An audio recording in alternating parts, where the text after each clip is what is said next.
Hi, everyone. Welcome to Question Period Rewind. I'm Donna Skelly, Speaker of the Legislative Assembly of Ontario. 1986, what a year. In Toronto, a TTC ride was 45 cents for kids and $1 for adults. Over at Honest Ed's, you could get a pair of pantyhose for 77 cents.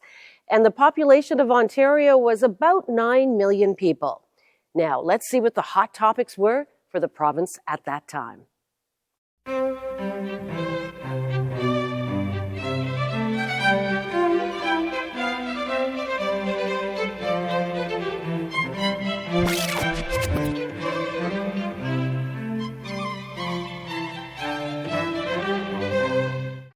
Now, oral questions. The Leader of the Opposition.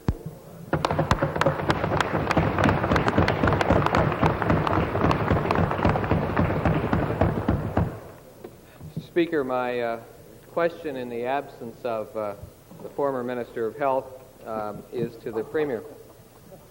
On April 22nd, this is Margaret Shepherd, died not in her room, but died in the hall of the Barrie Hospital simply because there was no room available for her to die in dignity with her family at her side. Given your professed concern for accessibility to the healthcare system, could you explain tell us when it is your government is prepared to follow through on the year-and-a-half-old commitment to provide funding to build a new hospital in Barrie so this doesn't happen again? Premier?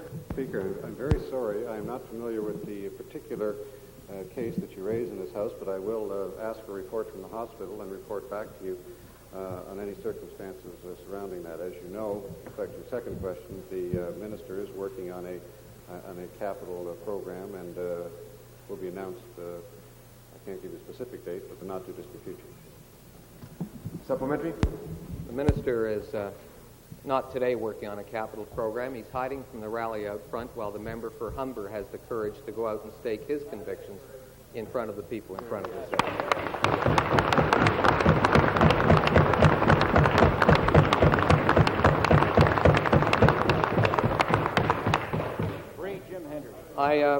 My question to the Premier is this. I did not ask the Premier for a report on those circumstances. They have been reported by the daughter of the deceased to my colleague, the member for Simcoe East, Simcoe Centre. My question, therefore, does not ask him to tell us what happened. We know what happened. The question is this. If you are as committed to accessibility as you allege you are, why is it that on a commitment to provide enough beds and a new hospital for the people in Barrie, your minister has not replied to the DHC report of a year ago? Your minister, in fact, has not replied to a letter written by the board on February 24th, and in fact, nothing's been done so that more people don't die in the hall of the Royal Vic Hospital in Barrie. Premier? Speaker, I can't speak to the specifics as the member raises right now. I do know some of the facts he raises are wrong, and I think in fairness, because when you raise people's names in this House, and presumably to make a political point, you would want to make sure you're completely accurate about these things. I remind you that the minister was not invited to the rally today. I think you just want to correct the record so you don't continually spread misinformation about the facts that are going on in this province at the present time. Now, with respect to the particular situation, as I said, I'm not sure of commitments the minister made, and I'm prepared to. He didn't ask me. He asked about the minister, who's not here. But I'm saying to you that I will inquire as to the specific facts and get back to you. Order.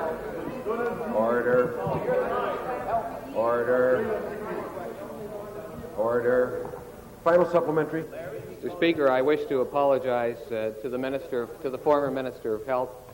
The Premier is right. The former Minister of Health was not invited to speak at the rally.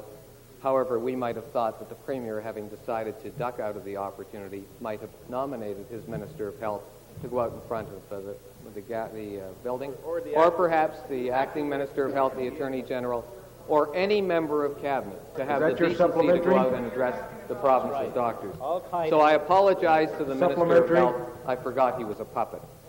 My final supplementary to the Premier is this. Hiding in their offices. Where was? You're the expert. Order. From you. Order. Order. Order. Order. I can be very patient. There's a certain length of time for question period, and if... Order. Order. Final supplementary, please. In January, the Royal Vic Hospital in Barrie received a letter from the minister in response to their requests about what had happened to the long-standing commitment to proceed with the hospital. Received a letter from the minister acknowledging to the board that he was recently in Barrie in November, and the board will be relieved to know the Minister of Health also said that the board was doing a good job. The board subsequently had to write another letter, and this time hand-delivered it on May the 6th. Question, Just recently, please. just yesterday, because they believed that their previous letter might have been lost by the minister, who has totally ignored the request of the people in Barrie. My question to the Premier is this. Given the huge budgetary surplus which your treasurer has, are you going to commit to the people in Barrie that no more people need die in the halls instead of in the privacy of a private room? Premier. Mr. Speaker, I must say a couple of things by way of preamble, and I do think that the honourable member is somewhat loose in his casting about of blame and involving people's names in these kind of discussions in the House, and I regret very much the degree of personal venom that's come into your kind of discussion in this House on these issues. But that being said, well, it's dripping. Let me just say, Mr. Speaker, I will inquire into the circumstances of the hospital in Barrie. I'll get a complete report. The minister will be back to you. I don't know about letters you sent or letters that were hand-delivered, but you're certainly entitled to a full explanation. We'll be back to you as soon as I can gather that information. New question. You don't know about that because you're busy spewing venom on the doctors of this province that you don't have the courage to go out and talk to them. That's your... Order. New question. My question is for the Treasurer. Given that by your own admissions, your government is in the fortunate position of having extensive millions of dollars due to windfalls and other fortunate circumstances. My question for the Treasurer is this. Are you still firm in your contention, as you outlined just recently, that you cannot follow through on your party's promise to implement a $100 million job creation program because you don't have the money? Treasurer. Mr. Speaker, I intend next Tuesday at 4 o'clock in the afternoon to present a budget which will be the allocation of the resources of the province of Ontario to a variety of programs.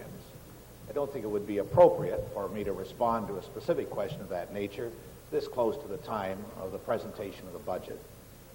I would hope, however, that the Leader of the Opposition and his colleagues are not suffering any misapprehension, that there are resources that have accrued that have not been reasonably committed to the expanding programs required by the community. And that is my responsibility, to see that the programs established by the predecessor government and by this government are adequately funded and are permitted to expand in step with the needs of the community. And as I say, I've been giving extensive thought, together with a good deal of consultation, in preparing a budget which I would be glad that the Honourable Leader of the Opposition would listen to next Tuesday, and I'm sure he will give me his views at that time. Supplementary. I will be sharing my views with you at that time. However, my question is this. We understand that you cannot and would not announce programs today that would be contained in the budget of next Tuesday. However, your party did make a commitment during the election campaign to provide a $100 million job creation program. And last month, you indicated that you couldn't afford that program any longer. I think, in fairness, it is reasonable for us to suggest, having read in the papers that you anticipate a lot, it's reasonable for us to ask whether, in view of the fact you have acknowledged you face a serendipitous situation where you have extra money available, whether you stand by your election commitment or whether your contention of last week that you can't afford to stand by that election commitment still stands. Treasurer? I'd like to make it clear, Mr. Speaker, that as far as the job creation policies of this government are concerned, we've been fortunate indeed that the expanding economy has provided a substantial new number of jobs this year, to the point that the unemployment level in the province, while though still unacceptably high, is substantially below 7% and leading the rest of Canada. The rate of job creation here has been higher than the rest of Canada, and while the Honourable Leader of the Opposition may say that this is a result of the views of the federal government in budget creation, I think we can accept as much acclaim for our leadership in the months since we've taken office as anyone can. And we're very pleased. We're very pleased that our initiatives and also the initiative of the business and resource community of the province has been such that real growth is expanding, that unemployment is as low as it has been in a decade, that inflation is relatively low and dropping, that interest rates are not as low as I would like, but relatively low and dropping, and that the confidence of the business community in general is returning to this jurisdiction, and very, very proud that this has been accomplished during the months of our administration. Order. A final supplementary.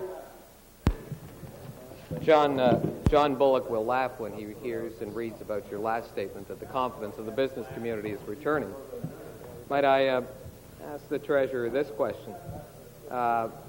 Well, we understand. If unemployment had been up this year, it would have been the fault of the previous government. Now that unemployment is down, it's all due, the Treasurer arrogantly suggests, to their 6 months in office.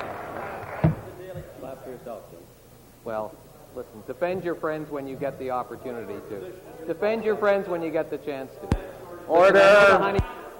Order. Order. Order. Order. Order. Final supplementary. They didn't even respect you in the morning, did they? Supplementary.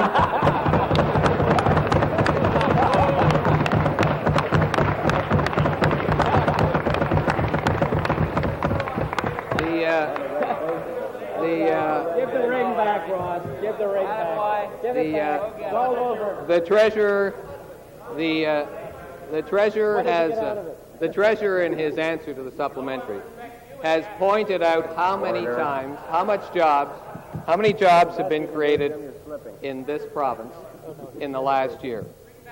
He has also said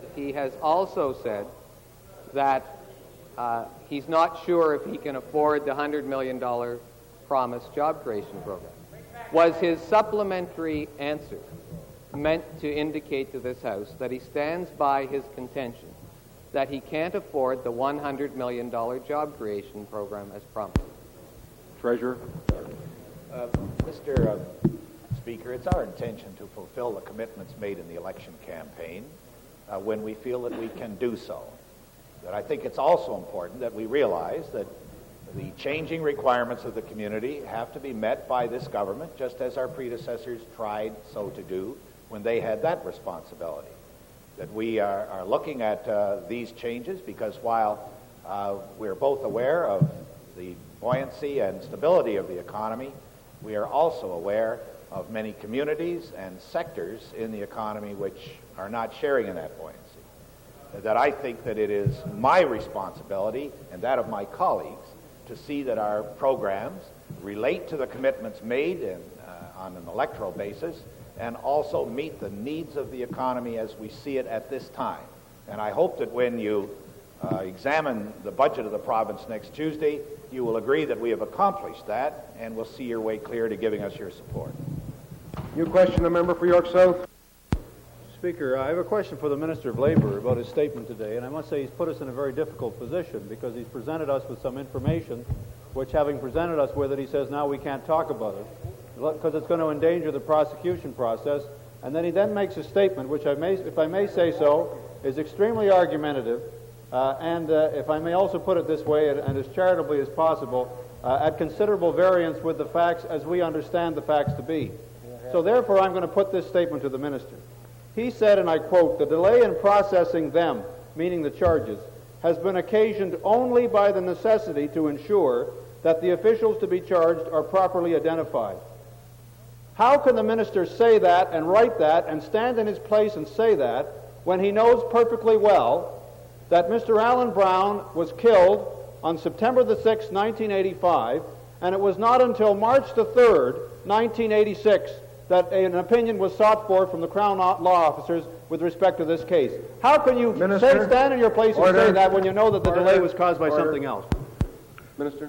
Well, thank you, Mr. Speaker. I'm going to try to follow my own rules of not talking about the specifics, but let me say to my friend that in making that comment, I was really alluding to the fact that since the period of time, and if you look at the statement, I think it'd be safe to say that it was in the month of March that a positive recommendation was made and a positive decision was reached, and the delay from then until this date, since the information has not been sworn, has been as a result of identifying the proper people. Now, let me say this to the leader of the third party, and I'll be alluding to this in an answer to to a question from my friend from Sudbury East. I'm not happy, quite frankly, not necessarily with the result, but with the length of time that it takes in all of these cases before a decision is reached.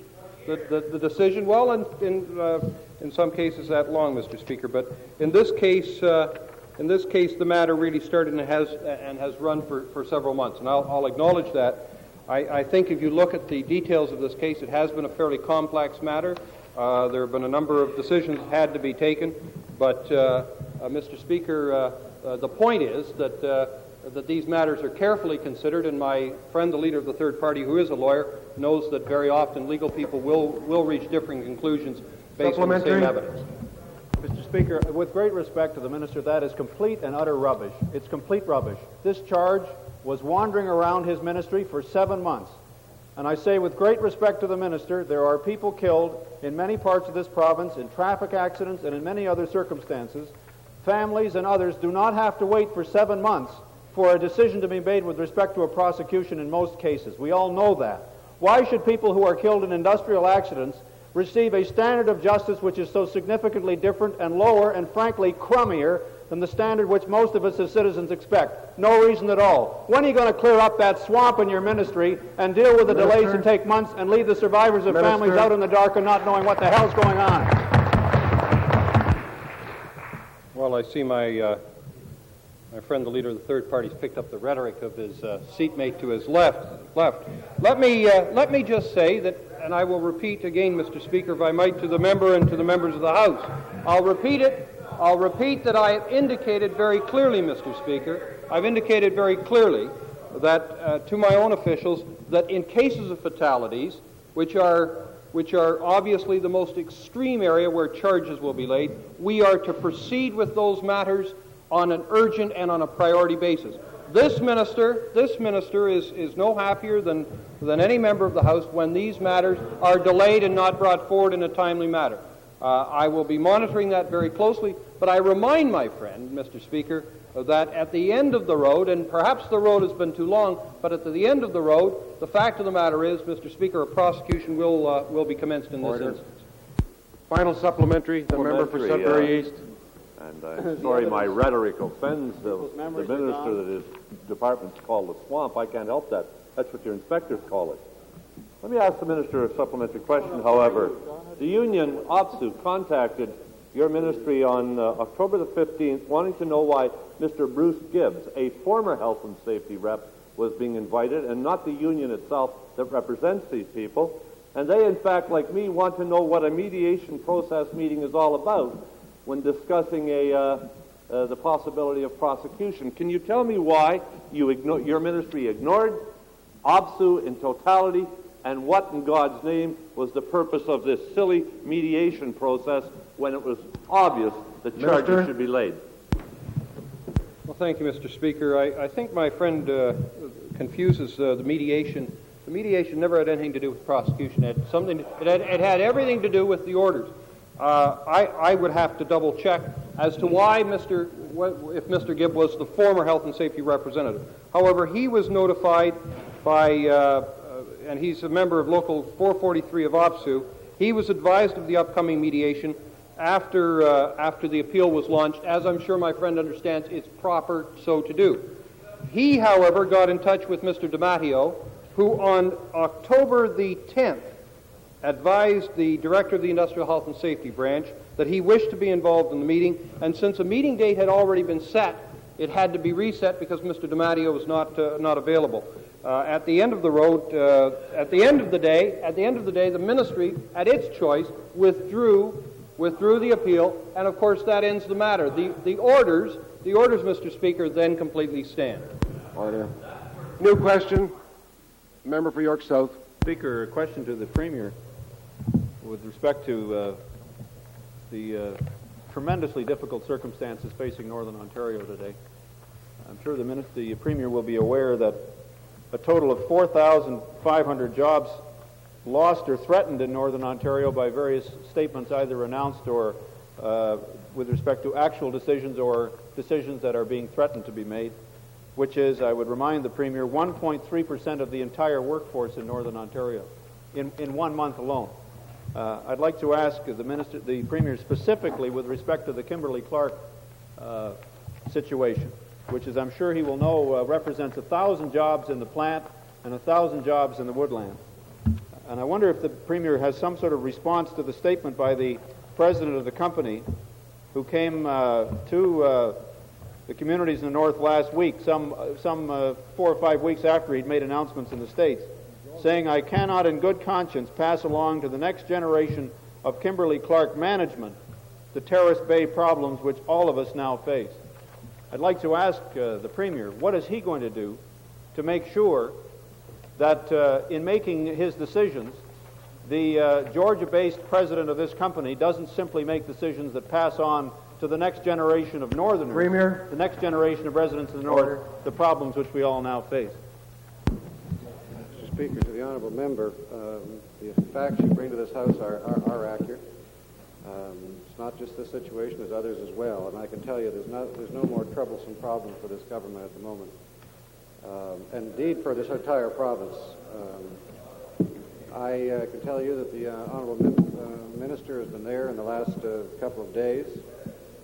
He has, a number of deputies are there. We're aware of these discussions that are ongoing. I don't have anything specific to tell the honourable member, but I can tell you that this government will spare no efforts to keep that Terrace Bay Kimberly-Clark operation going. And I can't report to you today on the resolution of that question, but we are working on it. Supplementary. Specifically, again, to the Premier, can the Premier not tell us something specific that the government is going to do to give the people of Terrace Bay, the people of Shriver, and the people of Long Lac, whose economic existence depends on the future of that plant, where literally tens of millions of dollars, many of them publicly subsidized dollars, have gone into the improvement of that operation? Specifically, what steps are you going to take to protect the investment of those workers and to protect the investment of all of Ontario in a healthy industry in the North? What are you going to do to protect that investment? Premier. My honourable friend, I wish I could respond specifically with the solution to the problem today, and unfortunately I can't. I can tell you that it has the best efforts of this government that are working on it and chatting with the union and the management. This government is not above using its powers, believe me, to keep that plant open. But I can't tell you what the specific result will be. Would you stop it, yeah? Final supplementary.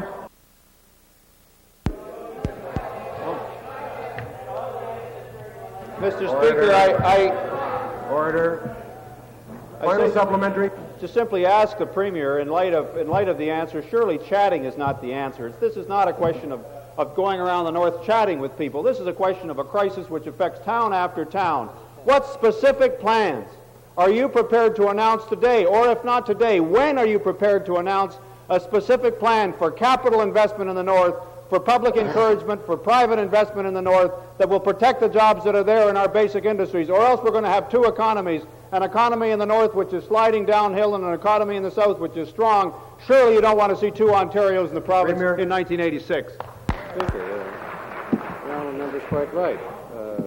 Treasurer said today, in spite of a buoyant economy, it is not buoyant in Northern Ontario in a number of areas, and we're very aware of those pressures. Let me say, you have seen in the throne speech, and I think you'll see in the near future, initiatives that are addressed specifically to broadening the base of Northern Ontario. At the same time, our immediate priority is to try to keep those jobs in the existing mills. Well, Mr. Speaker, it's easy to rail in opposition about these situations. I understand it.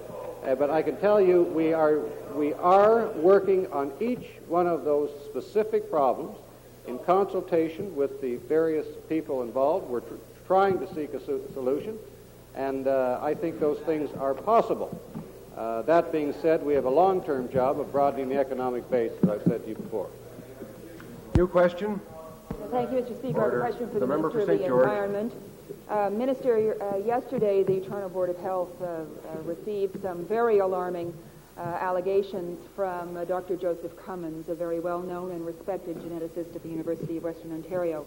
Specifically, Dr. Cummins alleges that cancer-causing polyaromatic hydrocarbons have been found in or near the drinking water for metropolitan Toronto.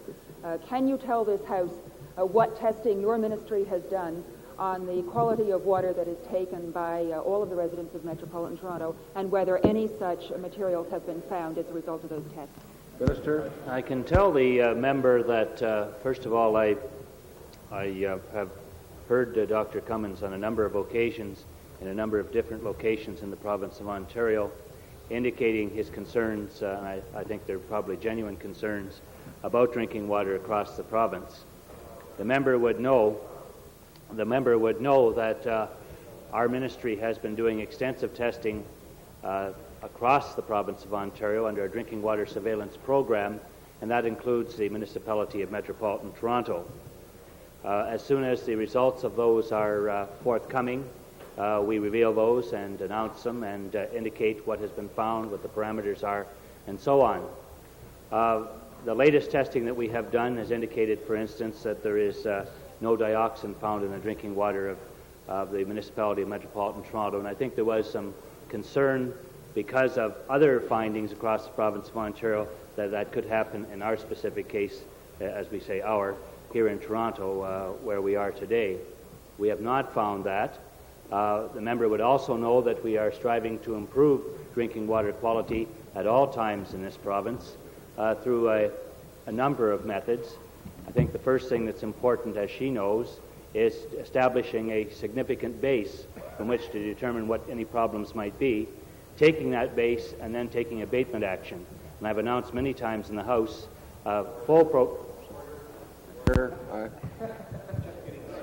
Just getting warmed up. That was supplementary. That wasn't an answer. Thank you. Strictly a matter of opinion, how good it was. Thank you, Mr. Speaker. A lot of rhetoric. In my initial question, I made specific reference to Dr. Cummins' very serious allegations.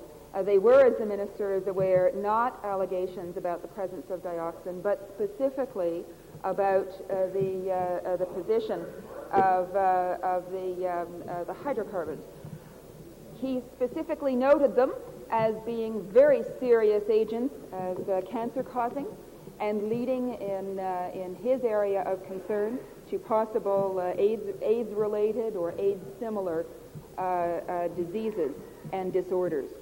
Given the population that is here, given the fact that water is drawn from Lake Ontario, given the concerns about the numbers of materials, please well, ask your Mr. question. Speaker, you may be amused by the materials. I don't think Dr. Cummins is, and I am not. Supplementary, and I ask the minister in supplementary, will he indicate to this House what the findings of the testing that has been done, the date of the testing, and what specific steps he is taking to ensure that the drinking water in Metropolitan Toronto is safe. Order. I will undertake to read precisely what Dr. Cummins had to say. I heard it as a news report of what he had to say. I will certainly undertake to determine precisely the statement that he did make, and to respond to that by indicating what our tests have been and what they have revealed as compared to the information perhaps that Dr. Cummins has revealed to us. Certainly the member would know, having been Environment Minister for a period of time and having her predecessor next to her, that there is much need in this province to undertake the kind of activity that gets at the source of any of these problems, the kind of activity that would be involved in the development of a very tough water regulation. And also, and she would have followed this since she got back from her trip, she would have read the clippings which would have indicated, for instance, that the toxic rain that has been talked about can also have an adverse impact not only on the soil, but on the water of Lake Ontario, from which I wasn't aware that the Conservative Party was as unconcerned about. Order. Order. Order.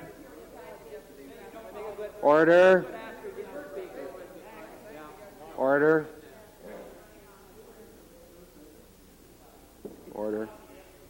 New question? Order. Order. Order.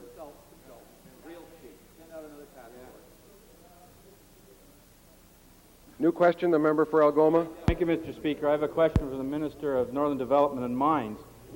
Recognizing that there are already 46,000 people unemployed in Northern Ontario as of February 1986, that in the Northwest the average of unemployment is 48% higher, and that's in the Northeast, and the Northwest is 57% higher than the provincial average. And also recognizing that there is great potential in the North for better utilization of resources and diversification of the economy, which would benefit the whole province, can the Minister indicate what he is doing to coordinate the approach of the various ministries of the provincial government to responding to the problems of towns like Wawa? Specifically, is he preparing a rescue package for that community as suggested by the town council? And is he prepared to provide matching provincial funding for the community initiatives of part of the Federal Community Future Program? Minister. Monsieur President, and then straight to my honorable friend from Algoma. When I was in Wawa last week, I discussed this problem you're talking about with the town council, and I decided that we're going to put an economist there to work with the town and its people to find the new industry. I know they were talking about there's maybe a potential for TMP or a potential for Wifford Board, and we're going to look into this. And we're going to look at the other mining and going around, and I give an order to the North Committee to be sure that all the roads, the connection of roads with Renaby are there to create this circle with the small gold mine going around this area. Plus I don't know the name of that lake, there's Mishu there. I give an order there to give the money to that committee if we can make an agreement with ECR to cross on their land, so that we should have some on mining. I think there should be some operation around there. Secondly, Mr. Speaker, I'm going to direct my effort towards Wawa, and the Deputy Minister and other Deputy Minister are there today to assess the situation right there, and they're going to report to me and to Cabinet this week on this. Thank you. Supplementary. Thank you, Mr. Speaker. I appreciate the answer of the Minister, but I want to point out to him that the town council isn't there today, so your deputies, I'm not sure who they're meeting with. But can he indicate that what steps he has taken to ensure that the Ministry of Natural Resources is fully involved in this process, to ensure that they will allocate the timber, the birch and poplar that is available for a TMP plant, and that the funds will be made available for a gold processing mill, as well as a tourism strategy and perhaps the development of better transportation facilities such as the Michipicoten Harbor.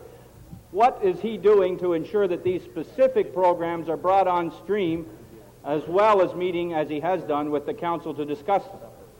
Minister. First of all, I can assure my honourable friend that I'm the lead ministry among the 5 or 6 affecting Wawa, and I'll make sure that everything is researched and to help the town or other people to see if it's feasible to have a TMP there. Maybe it's not feasible. As you know, this idea of TMP came from Hearst a couple of years ago, and we chose Wawa because of the strategic area, and it was chosen apparently 25 years ago for a pulp mill there, and the other people, they found that was not the place. I guess they put it in someplace else. But still, I'm going to meet the mayor tomorrow, Friday night in Parry Sound, and I'm going to discuss what we are going to hear from the deputy minister tomorrow, and then I'm going to discuss with him in Parry Sound this weekend. I can assure you that we're going to make an effort not only for Wawa, but the area of Wawa. And as I was listening to you about this, how come we're going to stop? Order. Right now? Thank you. New question. The member for Sudbury. Yes, Mr. Speaker, I have a question for the Minister of... The member for Prescott Russell. Thank you, Mr. Speaker. I have a question of the Minister of Citizenship and Culture, Mr. Speaker. I would like the Minister to please report on the status of TV Ontario's French language network, please.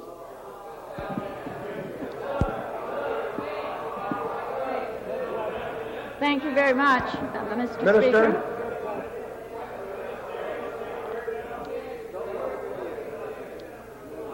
Order.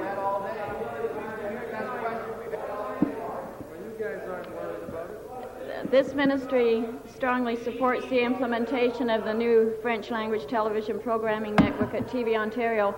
We're in constant dialogue not only with the federal officials but also through our own ministry and through TV Ontario. And I'm hoping that we will see some concrete results in terms of signing on the agreements this year so that the service will start in January of '87. But negotiations are still in progress.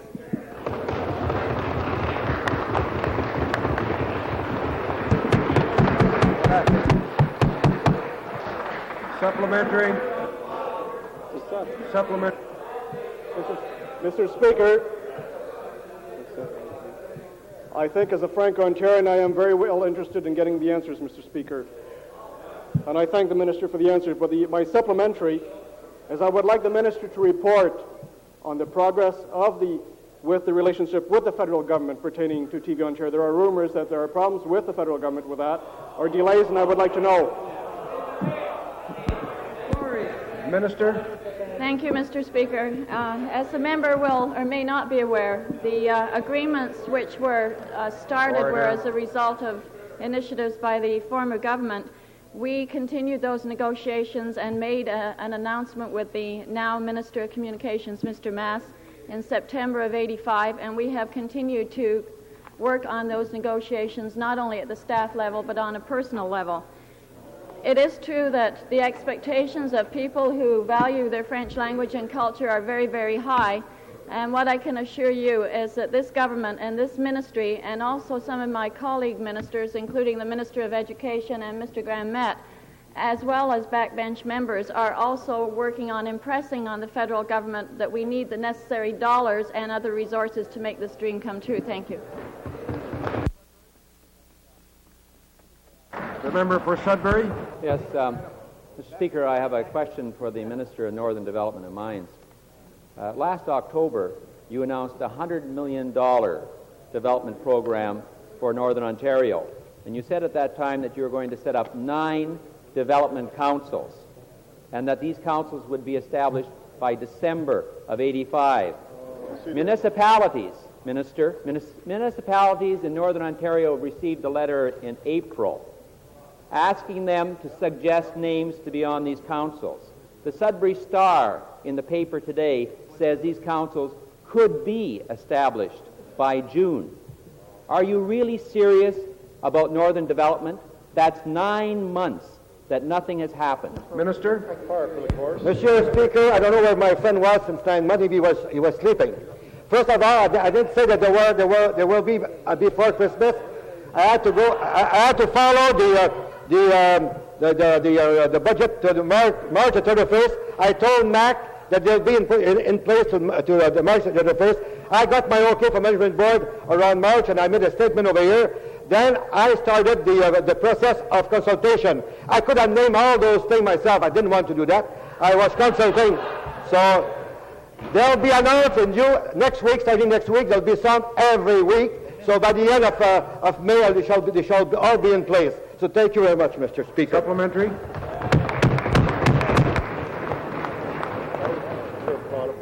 Well, Mr. Speaker, as the chairman of the Northern Caucus for our party, I take my responsibilities quite seriously when I talk about northern matters. And we've heard in the House today that up to 4,500 jobs are going to be lost across the north.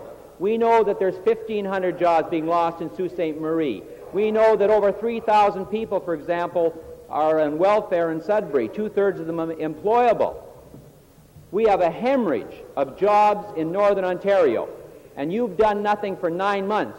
When are you going to start talking for your constituents, the people of Northern Ontario? How can you go back to the north? Minister?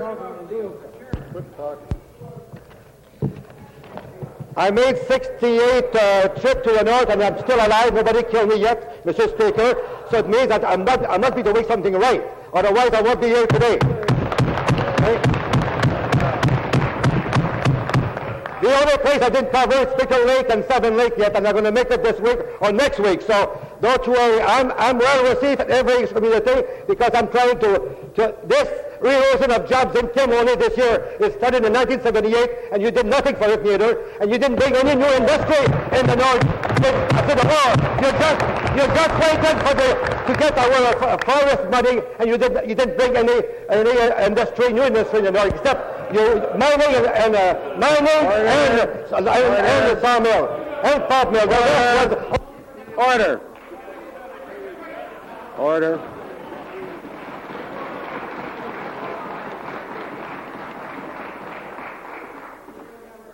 Order. Order.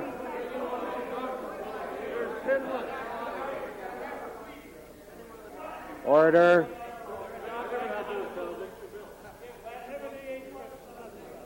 The member for Port Arthur, new question. Hopefully everyone will be able to hear it. Thank you, Mr. Speaker. I have a question for the Premier. The Premier will be aware of the Provincial Auditor's report on the Wood-Gundy evaluation of UTDC. Therefore, he will be aware that that report indicates that the Wood-Gundy valuation is, quote, overly pessimistic and overly conservative. In view of this, has the Premier asked your chief negotiator with Lavalin to enhance the low-end bid scale to reflect the real value of UTDC, or are you still trying to, quote, skin a cat and try to glue something together by selling it off cheap, as you are quoted in the papers? Premier? Mr. Speaker, we are trying to salvage everything we possibly can from the situation. Now, I'm aware of the report, and as you know, bookkeeping is not a precise science. There are various different interpretations of the book. Mr. Speaker, we have the Wood-Gundy report. We've had accountants looking at the situation. We've had the provincial auditor. I welcome all of those different views, and as you know, there are a number of things that are subject to different interpretations. Ultimately, a company is worth what one can get for it, like anything else is. But we're in this position, Mr. Speaker, that we are trying to accomplish the following aims. We want to keep that company operating and growing. We want to cut any losses to the taxpayer, i.e. maximize every single return that we possibly can. And that is the intention of our discussions. Believe me, we're not in the position of wanting to give anything away, but the kind of dilemma we're in is not unlike one with Suncor, where the previous government paid $650 million for a company that as I'm sure you'd probably agree, I'm sure the provincial auditor would agree, is not worth that today. Now, obviously, when one does a deal of this complexity, one takes the very best advice one can possibly find. And we take that from a wide range of sources, one of which is the public auditor, and we're very happy to have his advice and indeed your advice on this matter. Supplementary. Given your government spoken, if not acted upon, pledges to enhance high-tech development and to secure jobs in Northern Ontario, why are you acting like CP Investments and withdrawing capital from Northern Ontario and thus threatening jobs both in Northern Ontario and in Southern Ontario? I just want to be very clear, because you imply, when you ask me that question, the implications indicate to me that you don't understand what's going on. We are not withdrawing capital. There is a commitment for that company to stay in Thunder Bay and other places as well. Indeed, part of the discussions are a recommitment of capital to bring those plants up to more productive levels. You know, and I know, the historic problems with Cancar, and you know it's going to need an infusion of capital to make it more competitive. I'm sure you'd agree with that. And that's one of the things that we are talking about. Well, what we're talking about is doing that kind of thing. Well, you've heard a lot of suggestions in the newspaper about what the profitability of that company was. Let me tell you, Mr. Speaker, there are other interpretations of that as well. You've seen and different views on that situation. I don't want to be in a position, unless everything we do will be open to public scrutiny, and you, for one, will look at it as will anyone else, Mr. Speaker, and I have absolutely no hesitation about sharing the facts as they exist and getting your interpretation of them as well as others' interpretation. But please don't force me to be in a position where I have to say things that jeopardize the value of that company. We're trying to increase the value of it. Order.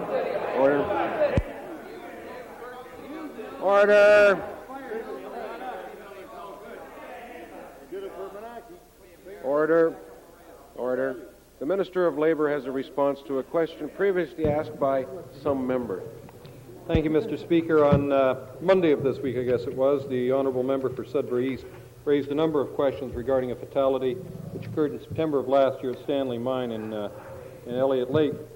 First of all, he asked why no charges have been laid under the Act against the employer. I want to inform the member in the House, Mr. Speaker, the case is under active review, and a decision on the prosecution or on this matter will be made very, very shortly. I would only add, Mr. Speaker, in passing, that this matter has taken a long time and, in the judgment of the Minister, too long. Second question the member raised concerned a request by the Steelworkers Local to provide them with a copy of the Ministry Accident Investigation Report. I can confirm the union made such a request, and the Director of the Mining Safety Branch exercised his discretion in not releasing the report. It's our judgment that release of the information at this time could prejudice the fair trial if any charges are laid in this matter. And finally, the member suggested that the deceased individual, Mr. Perron, had reported a malfunctioning gate to his superior 4 times. Again, because of the matter of prosecutions under active review, it would be inappropriate for me to comment on that allegation, which has been investigated as part of the investigation into the fatality. Once a decision concerning a prosecution has been made, I'll inform the honourable member on that matter. Supplementary? Well, maybe the minister, as he talked earlier about my rhetoric, maybe he will tell me why it took so long for that information to come out of the swamp, because that's in fact where it's been buried since this man's death back in the early part of September. What took so long, Minister, to even come to the fore with this, if it isn't the swamp? Well, again, I just want to share with my friend, and you can see it in the other matter, the recommendation to prosecute or not to prosecute, which comes from the investigating officer or from an inspector, Mr. Speaker, goes through a number of stages. And I'm willing to take a look and see whether we have too many. I rather suspect we don't. But in this case, quite frankly, at one stage, an quite unacceptably long period of time went by before the matter was moved from that stage to the next. I want to facilitate these things, but I think we've got to be very careful, because we are talking about prosecutions here, that that investigation reports and findings must be thoroughly and carefully reviewed by officials. But especially in the case of fatalities, and I reiterate it, Mr. Speaker, we want to get on with the job as expeditiously as possible, and I give the honourable member a commitment. We'll look at speeding the process. The member for Peterborough. Thank you very much, Mr. Speaker. I would like to ask a question to the Minister of Consumer and Commercial Relations. You will recall, Mr. Speaker, on December the 20th of last year, the Minister assured me in response to a question that he would take appropriate steps to ensure that low alcohol beverage products such as Sarasota would not be available to young school children. I'm sure you recall that. I would ask the Minister now, would he please advise this House what steps he has taken to carry out this assurance? Minister?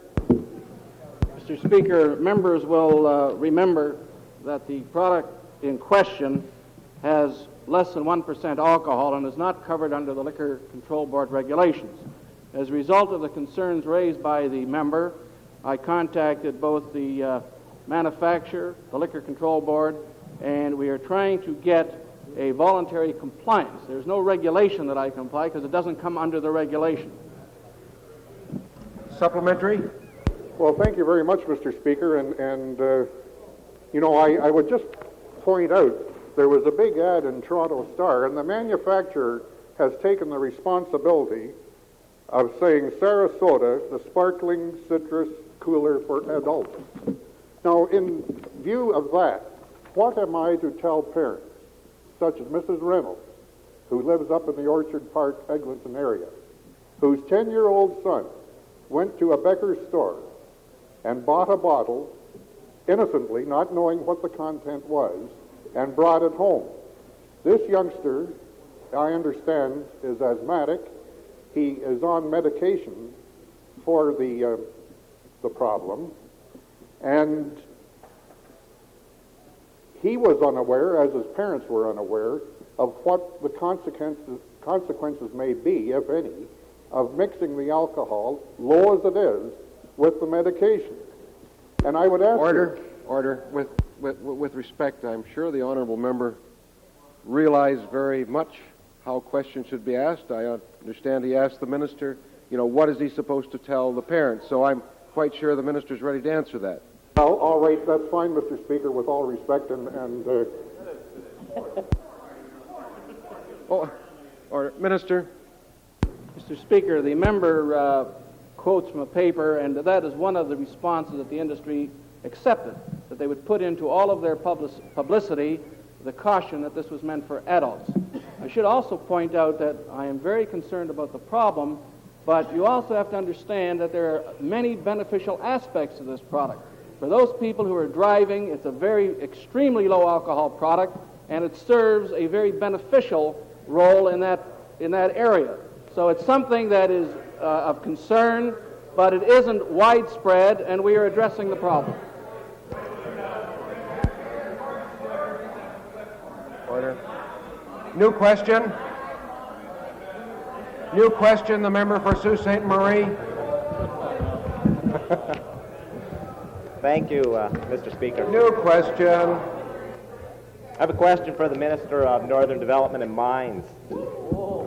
I understand the Minister was in Sault Ste. Marie yesterday with his Deputy Minister and several other ministry officials from several other ministries yesterday. I wonder if I'm surprised the Minister doesn't have a statement to make in regard to what type of action the Minister and his government is intending to take in terms of the Sault situation. I wonder if the Minister could let us know what happened in his meetings yesterday, what conclusions he has come to in regard to the problems facing Sault Ste. Marie, and what action this government will be taking. Minister. Thank you, sir. My hack is better than yours, for sure. Because your hack won't be there for too long in Sudbury, I'm telling you. Mr. Speaker. Order. Yes. Order. Oh, stop. Order. Right.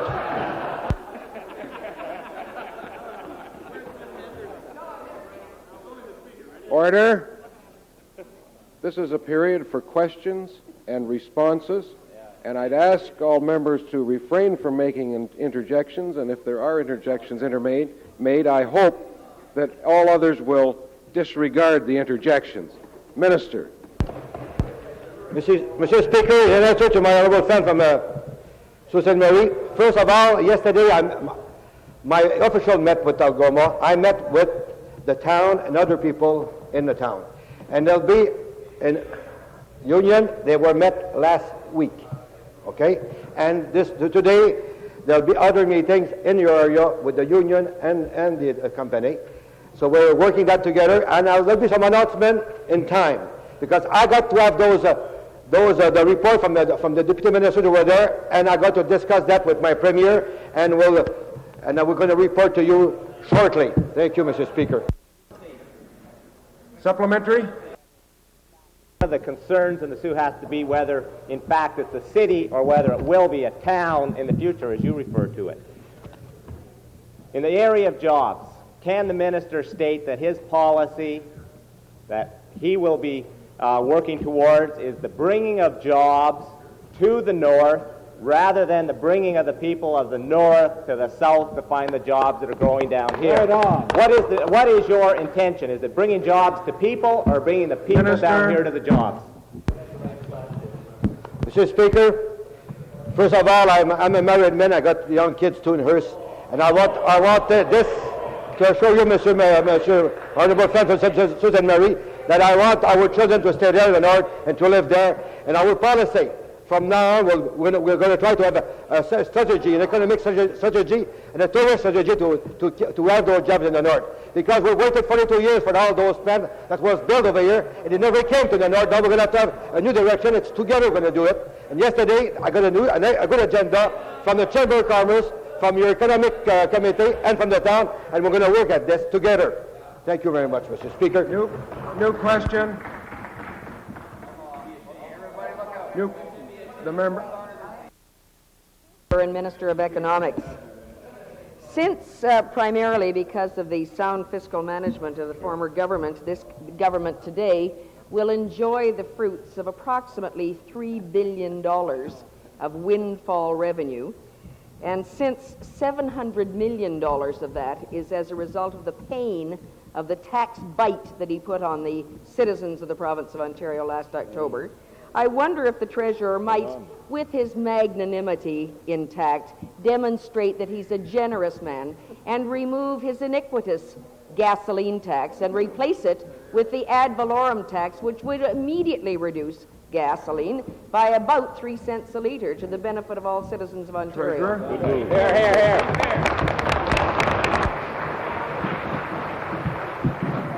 The honourable member, Mr. Speaker, will recall that this matter was extensively debated in the previous session. She will also remember that there was some indication of an even greater increase, which the wisdom of the legislature rolled back. I regretted that at the time because it reduced the revenues that I'd been planning on.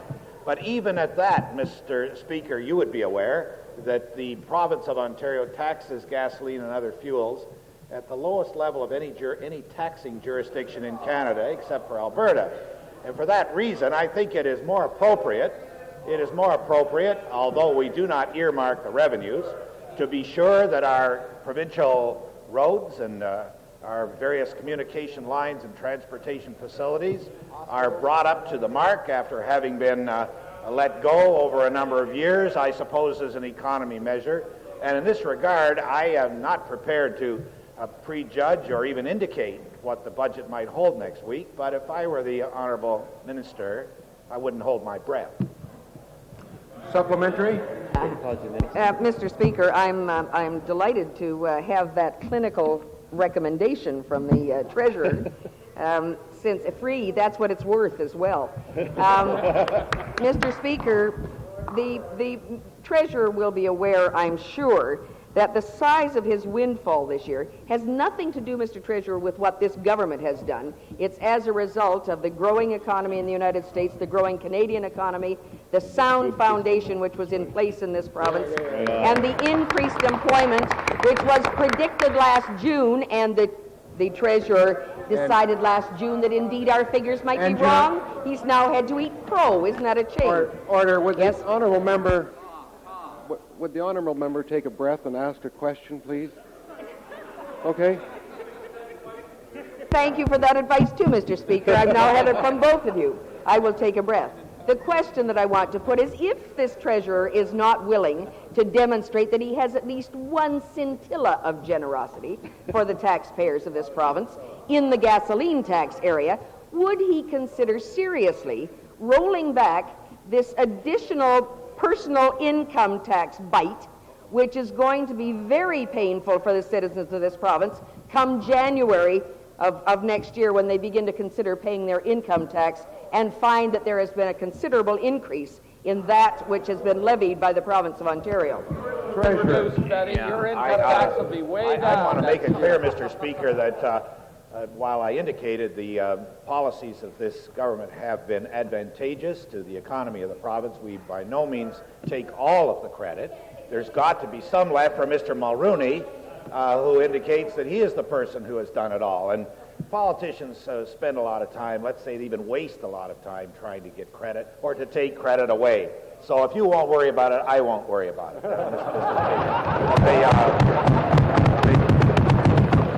But it's certainly when we're in the last stages of the arduous work of the preparation of the budget, after extensive consultation geographically and with many groups, interested groups, professional and otherwise, the labor unions, the farmers, the teachers, all of these people are interested in advising the government of the day where these dollars should be placed for the benefit of all, that I would advise you, Mr. Speaker, that the minister will simply have to contain herself until next Tuesday at 4 p.m. Time for oral questions has expired.